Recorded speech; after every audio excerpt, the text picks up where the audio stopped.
नमस्कार दोस्तों, मेरा नाम है विक्रम शर्मा और मैं आपके सामने फिर से हाजिर हुआ हूं कम्युनिकेशन स्किल का भाग 3 लेकर। भाग 2 में हमने जाना कि जब कभी भी हमें हमारी बात किसी को बोलकर बतानी है, मौखिक संचार जिसे कहते हैं, तो उनमें किन बातों का हमें ध्यान रखना चाहिए कि हमारी बात प्रभावी तौर पे सामने वाले तक पहुंच सके। और भाग 3 में हम समझने वाले हैं कि जब हमें हमारी बात किसी को लिखित तौर पर पहुंचानी है, लिखित संचार जिसको हम बोलेंगे रिटन कम्युनिकेशन, तो हमें किन छोटी छोटी बातों का ध्यान रखना चाहिए। और उसके पहले एक बार चलिए बात करते हैं कि हम लिखते कब हैं, लिखते क्यों हैं और लिखते किसके लिए हैं। तो अगर एक स्टूडेंट की बात करें तो वो अपने नोट्स बनाता है, जो भी टीचर पढ़ाते हैं क्लास में वो अपने नोट्स बनाता है ताकि वो बाद में उनको रिवाइज कर सके, उनको फिर से दोहरा सके। वहीं एग्जाम में, परीक्षा के दौरान वो प्रश्नों के उत्तर लिखता है और उन उत्तर को लिखने का तरीका कुछ ऐसा होना चाहिए जिससे कि नंबर मिले। और नंबर मिलने के लिए आप जो भी बात लिखना चाहें वो लिखें, लेकिन उससे ज़्यादा खास बात यह है कि जो उन उत्तर पुस्तिकाओं को चेक करेगा, आपको नंबर देगा, वो आपकी लिखी हुई बात को सही भाव में समझे भी। तो स्टूडेंट जो है वो परीक्षा में लिखता है, अपने नोट्स बनाने के लिए लिखता है। वहीं पे जो वर्किंग प्रोफेशनल हैं, जो कामकाजी लोग हैं, जो कहीं नौकरी कर रहे हैं, किसी न किसी पेशे से जुड़े हुए हैं, उनको समय समय पे लोगों को फोन पे मैसेज लिखना होता है या ईमेल लिखकर भेजनी होती है। तो लिखने के जो बहुत सारे जरिए हैं, उन सारे जरियों में हम छोटी छोटी किन बातों का ध्यान रखें, आइए समझते हैं एक एक कर। तो अगर मैं सबसे पहले बात करूं तो जब कभी भी हम किसी को लिखकर कोई संदेश देना चाहते हैं, लिखकर हम कोई बातचीत करना चाहते हैं, आप समझिए, बातचीत करने के लिए आमतौर पर हम मौखिक तौर पे बात करते हैं, लेकिन जिनसे मौखिक तौर पर बात होना संभव नहीं है उन्हें हम कुछ लिखकर भेजते हैं। और जब आप लिखकर भेजें तो सबसे पहले ध्यान रखिए कि आप जो भी बात करें वो प्रिसाइज हो। प्रिसाइज का मतलब क्या है? आपकी बात सीधी सीधी, कम शब्दों में, स्पष्ट वाक्य में आप उस तक पहुंचाएं। जब बात सीधी होगी, कम शब्दों में लिखी जाएगी, जितना आपको उसको एक्सप्लेन करना है, जितना भी विवरण आप देना चाहते हैं, जो आवश्यक विवरण है वो जरूर दें, लेकिन बातों को गोल गोल न घुमाएं। तो इसके लिए सबसे जरूरी है कि आपकी बात में क्लियरिटी हो, स्पष्टता हो और आपके वाक्यों में और शब्दों में आप इस प्रकार का चयन करें कि बात सीधी पहुंचे। दूसरी खास बात क्या है कि जब कभी भी आप रिटन कम्युनिकेशन करने वाले हैं तो ध्यान रखिए कि आप सीधी बात तभी पहुंचा पाएंगे, गोल गोल बात करने से आप तभी बच पाएंगे जब आप उसको पूरी तरीके से ऑर्गेनाइज कर लेंगे, मतलब उसकी एक संरचना बना लेंगे, एक सही संरचना। सबसे पहले हेडिंग जिसको हम बोलते हैं, शीर्षक, वो आपके दिमाग में तय होना चाहिए कि आप क्या लिखने जा रहे हैं। फिर नीचे जो आप बातें लिखेंगे, जो आप पैराग्राफ में लिखते हैं, अनुच्छेदों में, उन सारी बातों में आपको पता होना चाहिए कि एक पैराग्राफ में मैं क्या लिखूंगा, अगले अनुच्छेद में मैं क्या लिखूंगा। पॉइंट वाइज अगर आप 1, 2, 3 ऐसे अलग अलग पॉइंट पे बात लिख रहे हैं तो हर पॉइंट अपनी बात पूर्ण रूप से कह सके। ये स्ट्रक्चर बनना, ये संरचना बनना बड़ी आवश्यक है, तभी आप अपनी बात सीधे तौर पे कह पाएंगे, कम शब्दों में और साफ साफ कह पाएंगे। अगर मैं आपको बोलूं कि आपका मैसेज जो है वो कैसा होना चाहिए, तो वो फोकस्ड मैसेज होना चाहिए। फोकस मतलब केंद्रित संदेश। आप जो बात कहना चाहते हैं आपकी बात उसी के आसपास रहे। ऐसा ना हो कि आप बात कहते कहते कहीं और निकल गए, भटक गए, आप विषय से ही भटक गए।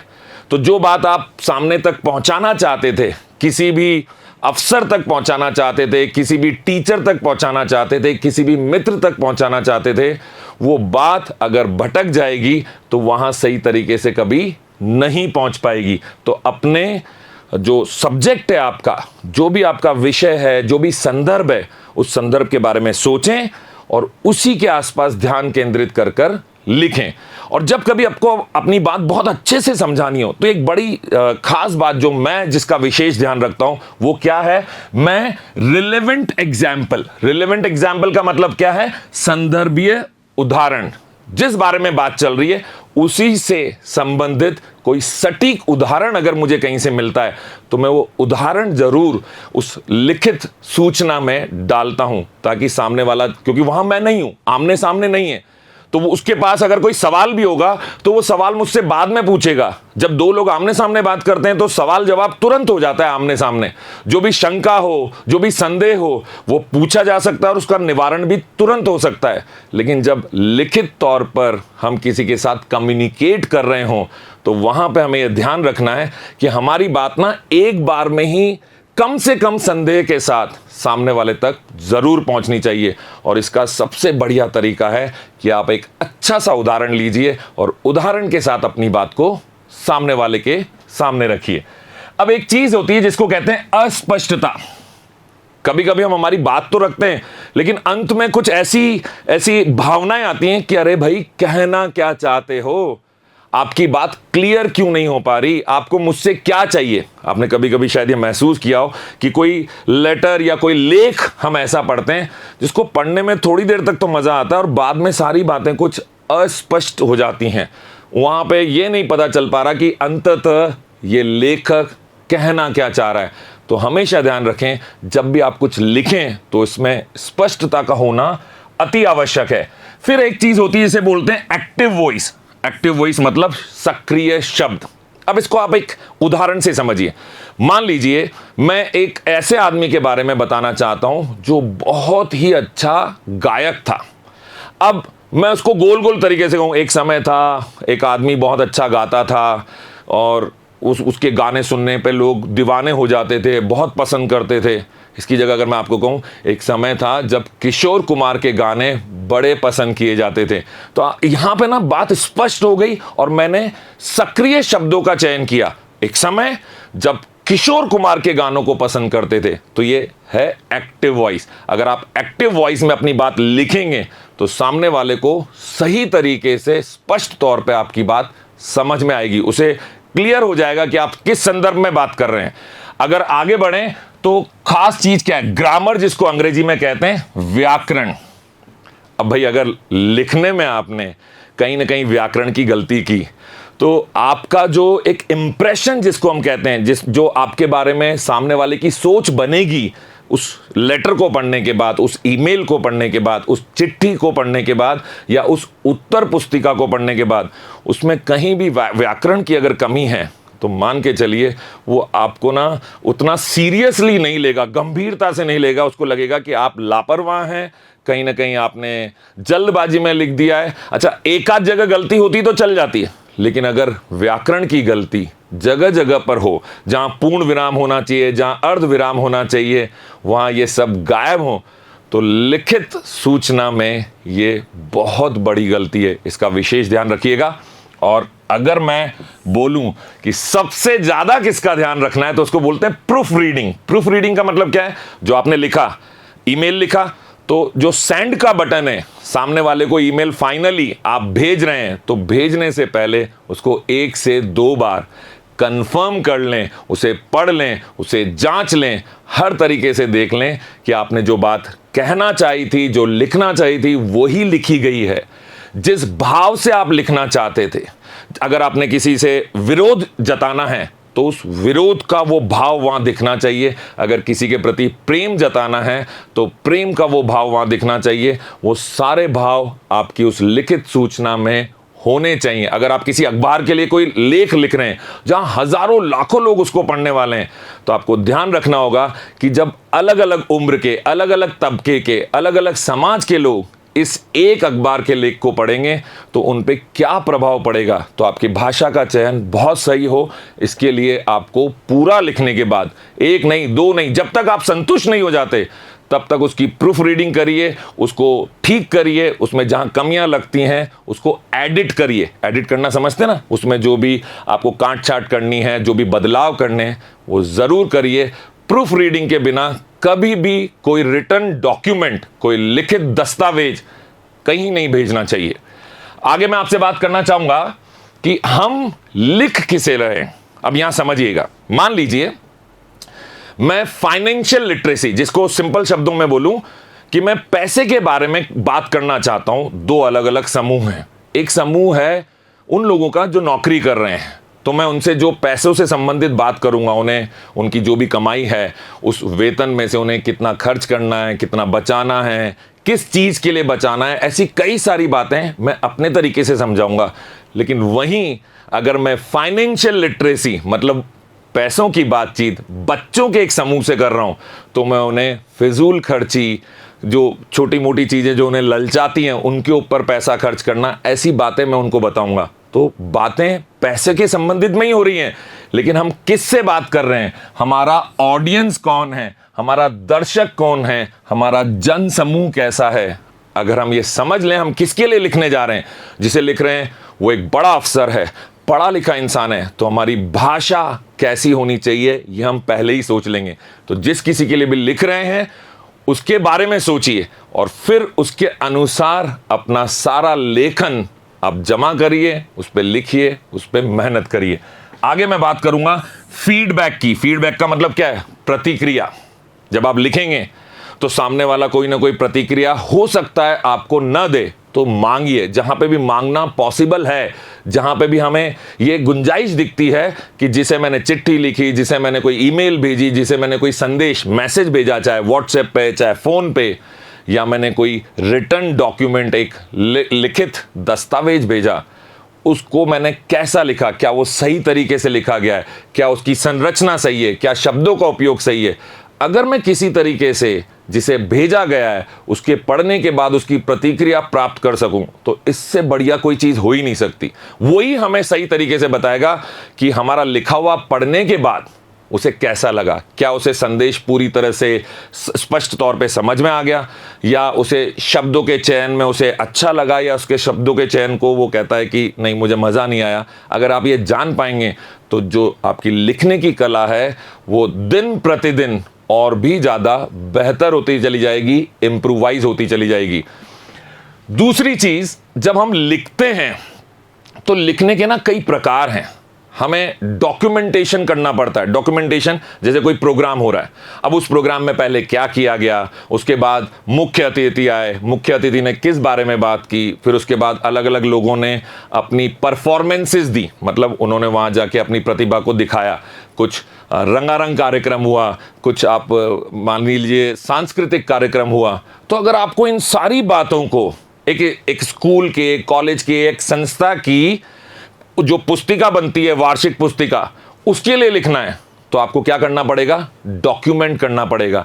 डॉक्यूमेंट क्यों किया जाता है यह समझना बड़ा जरूरी है, क्योंकि आज अगर हमने कोई कार्यक्रम किया और उसका डॉक्यूमेंटेशन करा, डॉक्यूमेंटेशन का मतलब क्या है? एक स्थायी रिकॉर्ड बनाने की कोशिश कर रहे हैं, तो जब फ्यूचर में, भविष्य में आवश्यकता होगी तो हम इसको संदर्भ के तौर पे इस्तेमाल कर सकते हैं, एक रेफरेंस के तौर पे इसको इस्तेमाल किया जा सकता है। रेफरेंस समझते हैं ना, कि पिछली बार ऐसा हुआ था, अब हमें वैसा ही करना है, उसमें और ज़्यादा बेहतर करना है, तो पिछली बार का रिकॉर्ड अगर मेरे पास हो। अब रिकॉर्ड कैसे होगा? जब हम उसे सही तरीके से लिखेंगे। तो याद रखिए, परमानेंट रिकॉर्ड बनाने की जो लिखने की योजना है वो भी आपको ज़रूर से आनी चाहिए। यही तो जो स्टूडेंट लोग होते हैं वो नोट्स बनाते हैं अपनी क्लास में, जो भी शिक्षक ने पढ़ाया उसको पढ़ाने के बाद शिक्षक जो लिखवाते हैं, उसके सिवा जो उन्होंने बोला, जो हमें समझ में आया, वो हम हमारे नोट्स में बनाते हैं। इसको भी आप डॉक्यूमेंटेशन मान सकते हैं, क्योंकि बाद में जब आप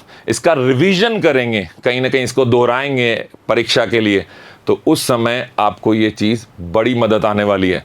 तो याद रखिएगा दोस्तों कि अगर मैं कभी भी डॉक्यूमेंटेशन कर रहा हूं तो ये मेरे लिए भी कर रहा हूं, और मैं हो सकता है कि मैं उस संस्था में कल को काम ना करूं, तो मेरे बाद जो भी उस पद पर आए, जो भी उस पोजीशन को संभाले, तो वहां पे उसको वो डॉक्यूमेंट मिले और उसको सारी बात स्पष्ट तौर पे समझ में आए। ये बड़ा आवश्यक है।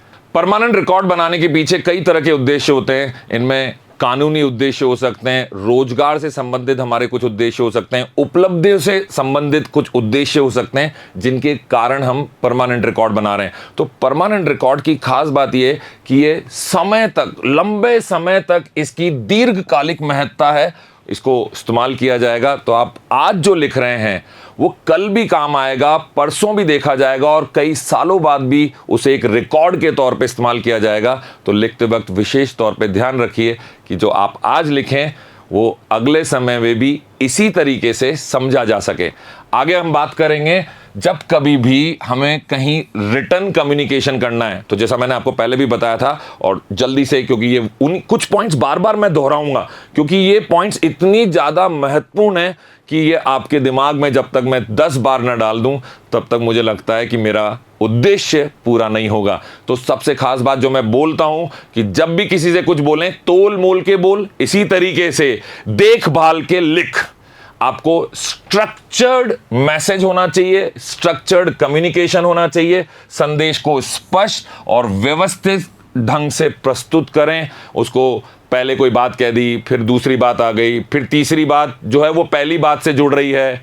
हर बात व्यवस्थित तरीके से बोलेंगे तो आपकी बात पूर्ण रूप से सही तरीके से समझी जाएगी और भविष्य तक उस बात का एक गहरा असर रहेगा। क्योंकि देखिए, बोलने में, आज मैं बोल रहा हूं, किसी से बात कर रहा हूं, उसने मुझे रिकॉर्ड कर लिया, तब तो ये एक परमानेंट रिकॉर्ड बन जाएगा जिसे भविष्य में भी किसी संदर्भ में इस्तेमाल किया जा सकता है। लेकिन लिखने में, हम जब कभी भी लिख के किसी को कोई संदेश देंगे, वो उसके पास हमेशा रहेगा, चाहे ईमेल में रहेगा, चाहे फोन में रहेगा, चाहे आप कोई लेटर भेजेंगे, चाहे किसी भी तरीके का आप माध्यम इस्तेमाल करेंगे, जिसे भी आपने लिखकर भेजा है उसके पास वो भविष्य तक हमेशा, जब तक वो चाहेगा, उसके पास वो सुरक्षित रहेगा। तो हमेशा लिखते वक्त ध्यान रखें कि बाद में आपको अफसोस ना हो कि ये मैंने क्यों लिख दिया, उस वक्त जोश जोश में लिख दिया, उस वक्त बिना ध्यान दिए जल्दबाजी में लिख दिया। तो स्ट्रक्चर्ड होना बहुत ज़रूरी है। आपकी संरचना जो है वो स्पष्ट होनी चाहिए। आपको पता होना चाहिए कि मैं क्या कहूँगा, क्यों कहूँगा और किसे कहूँगा, मतलब किसे लिखूँगा। फिर अगर आप अपने सारे के सारे विषयों को तार्किक रूप से, लॉजिकली आप व्यवस्थित करेंगे, पहला पॉइंट क्या आना चाहिए, आपको जो ठीक लगे, उसके सिवा ज़रूरत है कि आप अपने आसपास वालों से, आपको अगर कुछ क्लैरिटी नहीं है, आपको स्पष्टता नहीं है कि मैं इसमें क्या करूं, तो आपको जो ठीक लग रहा है वो तो लिखिए ही, उसके बाद किसी न किसी से सलाह लीजिए। तो याद रखिएगा, स्ट्रक्चर्ड कम्युनिकेशन में आपको अनुच्छेदों पे, शीर्षकों पे, पैराग्राफ्स जो आप बनाएंगे, हर पॉइंट पे, पॉइंट वाइज आपने सब कुछ लिखा है, की पॉइंट्स बनाए हैं आपने, प्रमुख सारे के सारे बिंदु जो हैं वो वहां स्पष्ट हो रहे हैं, एक एक पॉइंट। जैसे याद है, एग्जाम में हम अपनी उत्तर पुस्तिका में जो किसी भी प्रश्न का उत्तर लिखते थे तो पॉइंट के साथ लिखते थे, पहला बिंदु ये है, दूसरा बिंदु ये है, तीसरा बिंदु ये है। और हर बिंदु पे हमें हमारी उत्तर पुस्तिका जांचने वाले जो शिक्षक होते थे वो हर बिंदु पे कोई ना कोई नंबर देते थे। तो इसी तरीके से जब भी आप कुछ लिखें तो ये ध्यान रखें कि हर बिंदु स्पष्ट होना चाहिए। बार बार फोकस करवाऊंगा आपसे, बार बार अब जोर दूंगा इस बात पे कि संरचना जरूर बनाइए, लिखने से पहले दिमाग में बनाइए, फाइनल कॉपी बनाने से पहले, जब आप फाइनली किसी को भेज रहे हैं कि ये अब फाइनल हो गया, मुझे अब सामने वाले को लिख के भेजना है, उसके पहले उसकी एक रफ कॉपी भी बनाइए। मतलब उसका एक ऐसी संरचना बनाइए जो अभी आपने सिर्फ अपने लिए बनाई है, भेजने के लिए नहीं बनाई है, भेजने का इसके बाद आप फाइनल कॉपी लिखेंगे। अगली जो खास बात है स्ट्रक्चर्ड कम्युनिकेशन की, वो ये है कि आपका जो भी पॉइंट बना रहे हैं, जो भी आपका अनुच्छेद है, जो भी पैराग्राफ है आपका, हर पैराग्राफ में एक टॉपिक अपने आप में क्लियर होना चाहिए, स्पष्ट हो जाना चाहिए। पिछला पैराग्राफ और अगला पैराग्राफ और अगला पैराग्राफ आपस में जुड़े होने बहुत जरूरी हैं। इसको बोलते हैं कंसिस्टेंसी। ये अगर बनी रहेगी तो आपका मैसेज पूर्ण रूप से सही तरीके से सामने वाले को मिलेगा। लेकिन आपके हर अनुच्छेद, हर पैराग्राफ में एक बात का कंप्लीट होना, उसका स्पष्ट रूप से पूरी तरीके से वहां पे समाहित होना बड़ा ही आवश्यक है। आप देखिएगा, आप ये भी ध्यान रखें कि संचार का मुख्य जो भी आपका उद्देश्य है, जो आपके जिस कारण से आप किसी को लिख रहे हैं, वो उद्देश्य पूरा हुआ कि नहीं हुआ। आपने किसी से, मान लीजिए, एक लेटर लिखा और आप उसमें बताना चाहते हैं कि साहब मैं आपकी संस्था में काम करता हूं और मैं इतने सालों से काम कर रहा हूं। मान लीजिए मैनेजर को लिख रहे हैं या संस्था के मालिक को लिख रहे हैं, जो टॉप पोजीशन पे लोग बैठे हैं ऊपर पे, उन लोगों को लिखना चाह रहे हैं। तो आप जब अपनी सूचना उसे दे रहे हैं कि मेरा नाम ये है, मैं आपकी कंपनी में, आपकी संस्था में, इस डिपार्टमेंट में काम करता हूँ, ये विभाग है मेरा, तो उस समय आपको ये पता होना चाहिए कि आपने वो लेटर जो लिखा है क्यों लिखा है। मान लीजिए आपका उद्देश्य था कि आप बताना चाहते हैं कि मेरी जो तनख्वाह है वो कम है, इसे आप बढ़ा दीजिए, मैं इतना अच्छा कर्मचारी हूं, इतने सालों से आपके साथ हूं और मैं इस तरीके से काम कर रहा हूं, मेरी तनख्वाह बढ़नी चाहिए। पर आपने सब कुछ तो लिख दिया और तनख्वाह बढ़ाने वाली बात पे जोर ही नहीं दिया, मतलब जो मुख्य बिंदु था उस पर आपका ध्यान नहीं रहा, संचार का जो मेन कारण था उस पर आपका ध्यान नहीं रहा, तो फिर आपका लिखने का फायदा ही क्या हुआ, ये संचार तो अधूरा हो गया। तो मुख्य बिंदु पे आपका, मुख्य उद्देश्य पे आपका हमेशा ध्यान होना ही चाहिए।